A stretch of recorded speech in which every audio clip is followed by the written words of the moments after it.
పవన్ కళ్యాణ్ గారు జనసేన పార్టీ అధ్యక్షుడు.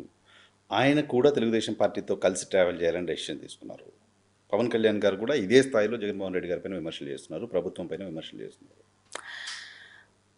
Frankly telling నాకైతే నిజంగా ఆ పార్టీ గురించి వాళ్ళ గురించి ఎక్కువగా తెలియదండి.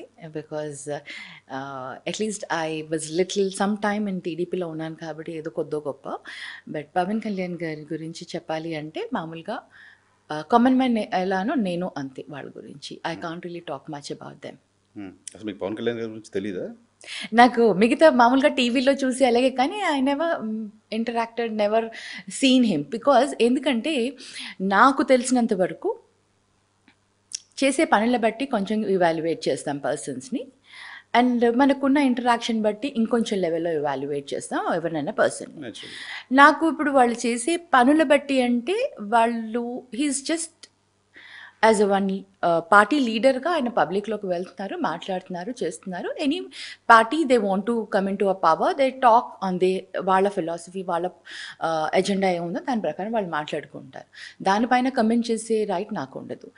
If anybody talks about my party, నా పార్టీకి నేను ప్రొటెక్ట్ చేసుకునే దానికి, మాట్లాడే దానికి నాకు ఉంటుంది. కానీ నేను వాళ్ళ గురించి మాట్లాడే దాని I'm not where I don't talk. Party గురించి చేస్తున్న విమర్శల్ని పార్టీ గురించి చేసే విమర్శల వాలంటీర్ల గురించి గురించి విమర్శ చేశారు ఆయన. వాలంటీర్లు మహిళల్ని అక్రమంగా విదేశాలకు తరలించేస్తున్నారు అన్నారు. That's a very very wrong statement. Volunteers చేస్తున్నారు అంటే వేర్ ఈస్ ద ప్రూఫ్? వాలంటీర్ల వెనుక కొంతమంది వైసీపీ నాయకులు ఉండి చేయిస్తున్నారు అన్నారు. Where is the proof? నేను నా కాన్స్టిట్యున్సీ వరకు మాట్లాడతానండి. నేను మీకు మొదటి నుంచి చెప్తున్నాను, నేను నా కాన్స్టిట్యున్సీ వరకే పరిమితం. నాకు నేను ఎక్కువగా ఫోకస్ చేయను అనమాట. నా కాన్స్టిట్యున్సీ వరకు, నా పొజిషన్ వరకు, నా పని వరకే ఫోకస్ చేస్తాను. మా కర్నూలులో నాకు ఉన్న వాలంటీర్ వ్యవస్థ బట్టి, నేను ఇంటరాక్ట్ అయిన దాన్ని బట్టి, they all are doing a good job.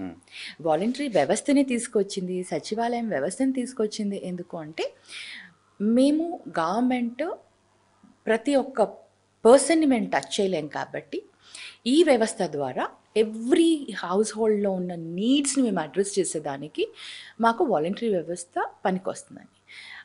నేను వాళ్ళు చేసే పద్ధతి, పని కూడా చూస్తూ ఉంటే, ఎప్పుడు గడప గడపకి వెళ్ళినప్పుడే నాకు ఇవన్నీ తెలిసాయి అన్నమాట. గడప గడపకు వెళ్ళినప్పుడు ఏంటంటే, అసలు ఆ వాలంటీర్కి ఆ అబ్బాయి కానీ అమ్మాయి కానీ ఎవరైతే ఉంటారో, ఆ 50 హౌసెస్ వాళ్ళకి he's like one of the best family friend అనండి, రిలేటివ్ అనండి.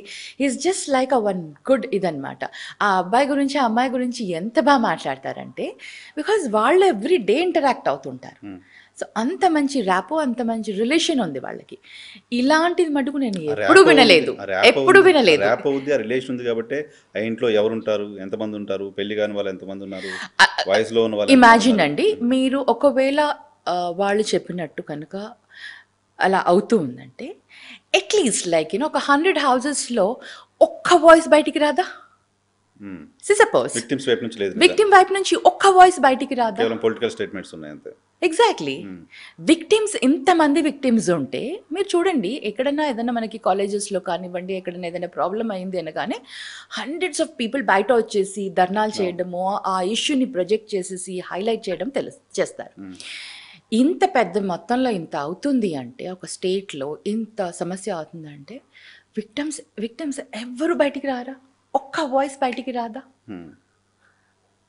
సో రావట్లేదు అంటే what is it? Yeah, I mean అదే కదండి. పవన్ కళ్యాణ్ గారి గురించి అడిగాను, చంద్రబాబు నాయుడు గారి గురించి అడిగాను. నారా లోకేష్ గారు చాలా పెద్ద పాదయాత్ర, 3000 కిలోమీటర్ల పైగా పాదయాత్ర చేశారు. ముగింపు సభ, ఆ సభకు పవన్ కళ్యాణ్ గారు వెళ్ళడం. సో మీ రాయలసీమ కోసం స్పెషల్ డిక్లరేషన్ కూడా నారా లోకేష్ గారు ఇచ్చారు. రాయలసీమని ఎలా డెవలప్ చేస్తాం ఏంటి అనేది మీరేం కామెంట్ చేస్తారు నారా లోకేష్ గారి పాదయాత్ర పైన? See, I don't want to comment on anybody.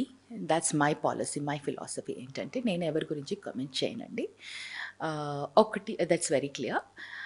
Only thing, every party will have their own agenda. Party will follow they own వేలో వాళ్ళు ఏం చేయాలి అనుకుంటారు. మనం చూస్తే ప్రీవియస్ గవర్నమెంట్లో వాళ్ళు లోవర్ లెవెల్ పీపుల్కి కానివ్వండి, విలేజెస్ లెవెల్లో డెవలప్మెంట్ వాజ్ జీరో. విలేజ్ లెవెల్లో development was zero.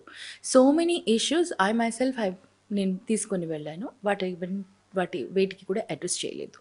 So I can say that వాళ్ళ ఫోకస్ మరి it was different all together. మా ఫోకస్ ఇస్ చాలా డిఫరెంట్. మేము వీఆర్ పీపుల్ పర్సన్. మా పార్టీ ఏంటంటే పబ్లిక్ పార్టీ, అంటే ప్రజల కోసం పనిచేసే పార్టీ. మాకు పబ్లిక్ కంఫర్టబుల్ ఉండాలి. వాళ్ళ నీడ్స్, వాళ్ళ బేసిక్ నీడ్స్ ప్రతి పీపుల్కి కంఫర్ట్ చేసిన తర్వాతనే then of course we will slowly step by step we will grow. Stage మేనర్లో మేము తీసుకొని వెళ్తాం. సో మనం ఇప్పుడు మా పార్టీ బిలీవ్ చేసేది ఏంటంటే నీడీకి మనం ఫస్ట్ సపోర్ట్ చేయాలి. Much needy. If they are if వాళ్ళకి మనం ఒక స్టాండ్ ఇవ్వగలిగితే, వాళ్ళ కాళ్ళ పైన వాళ్ళు నిలబడగలిగితే, వాళ్ళ నుంచి మనకి రెవెన్యూ జనరేట్ అయ్యేది కూడా మనం మిగతా డెవలప్మెంట్కి కూడా మనకి పనికొస్తుంది. So that is Jaganmohan Reddy గారు. దట్ ఈస్ జగన్ అన్న is doing. You loved it. Yes, of course. And I believe in that. Even I do believe in that. మీరు కామన్ మెన్ లైఫ్ స్టైల్ని మీరు ఇంక్రీజ్ చేయండి. కామన్ మెన్ పబ్లిక్లో మీరు స్ట్రాంగ్ చేసి వాళ్ళ ఫైనాన్షియల్, వాళ్ళ స్ట్రెంగ్త్ని మీరు చేస్తే వాళ్ళ స్పెండింగ్ కెపాసిటీ పెరుగుతుంది. దానివల్ల మనం స్టేట్లో కూడా మీకు ఎకానమీ డెవలప్ అవుతుంది. ఓకే, బాగుంది మీ లాజిక్. లాజిక్ కాదు, I believe in that. You me believe బాగుంది.